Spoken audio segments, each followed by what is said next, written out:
Koreyada mashinani qanday qilib texnik ko'rikdan o'tkazish kerak, ya'ni komsa qildirish. Bu menga necha pulga tushdi, video davomida ko'ramiz. Mashinani komsa qiladigan joyga keldik. Mana bu joy. Ko'rsanglar bo'ladi.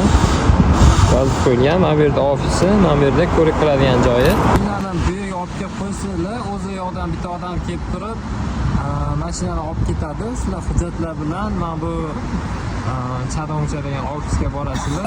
Mashina hujjatlari, ID karta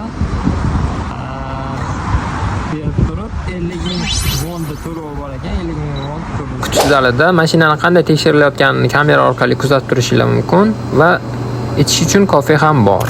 Mashinani texnik ko'rikdan o'tayotgan jarayonni ko'rsanglar bo'ladi.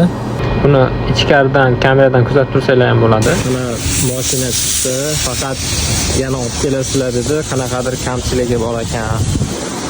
Shuni to'g'irlatib yana olib kelasizlar dedi. Mashinani komsa qildirganinglardan so'ng mana bunga o'xshash qog'oz beradi va nosoz joyini qizil bilan belgilab ko'rsatib qo'yadi.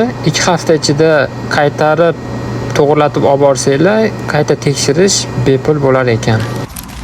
Mashinani ustaxonaga olib bordik va u yerda usta mashinani ko'rib, filtrni almashtirish kerakligini aytdi va oldi balonni bittasini almashtirdik. Bundan tashqari yog'i tugagan ekan, yog'ini almashtirdik va qayta komsa qildirishga olib bordik. Shu bilan umumiy xarajatimiz 500 ming wonga aylandi. Video foydali bo'lgan bo'lsa, albatta do'stlaringizga yuborib qo'ying va mashina sotib olayotganda uni yaxshilab tekshirib olishni unutmang.